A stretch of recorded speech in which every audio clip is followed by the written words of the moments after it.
Nazywam się Zuzanna Krasnopolska i jestem jedną z 2 tłumaczek powieści Do pola Pioggia, Po deszczu, włoskiej pisarki Chiary Mezzalamy. To powieść, którą można wpisać w nurt gatunku powieści ekologicznych, przyrodniczych.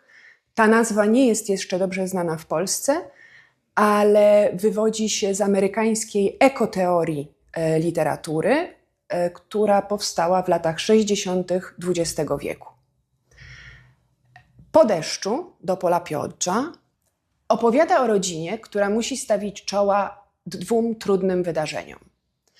Kryzysowi w małżeństwie pary głównych bohaterów, Eleny i Ettorego, oraz katastrofie spowodowanej przez ulewę nad Lacjum i powódź. Na pomoc bohaterom przychodzą różni nieznajomi ludzie. Iroko, która uciekła z Japonii po katastrofie w Fukushimie, Owo, Norweg, który pragnął spełnić swoje marzenie o sielskim życiu na włoskiej wsi, a musiał zmierzyć się ze smutnymi realiami, Guido, przystojny i tajemniczy grzybiarz oraz rzeźbiarz i feministyczne, proekologiczne siostry z zakonu trapistek w Vitorchiano. Wydaje mi się, że myślą przewodnią tej powieści jest konieczność stworzenia niewidocznej sieci, która łączy dobrych ludzi. Najlepiej ujęła to jedna z bohaterek, wspomniana już wcześniej Iroko. Rodzina nie jest przyjazna dla środowiska. Związków należy szukać gdzie indziej, w projektach wspólnego życia.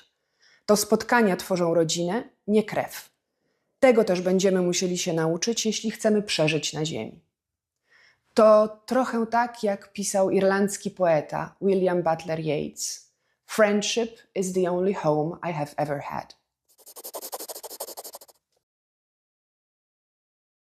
Bardzo lubię ten szczególny rodzaj lektury, którą zapewnia tłumaczenie tekstu, tę bliskość, to wejście w tekst, skupienie, aby jak najlepiej oddać każdy niuans, i łamigłówkę, aby zrobić to przy jednoczesnym zachowaniu poprawnej polszczyzny.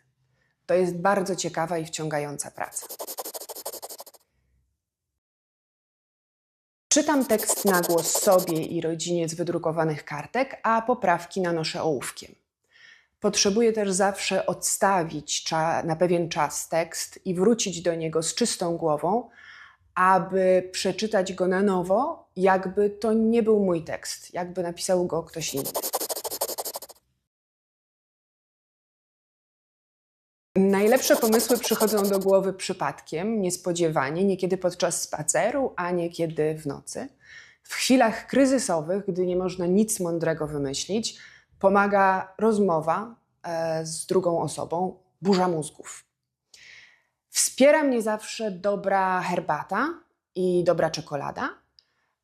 I najczęściej też cisza i spokój, choć akurat tę powieść zaczęłam tłumaczyć w bardzo hałaśliwym barze nad włoskim morzem, a skończyłam w ciszy w domu w Warszawie, więc trochę jak jej bohaterowie odbyłam podróż od chaosu do wyciszenia.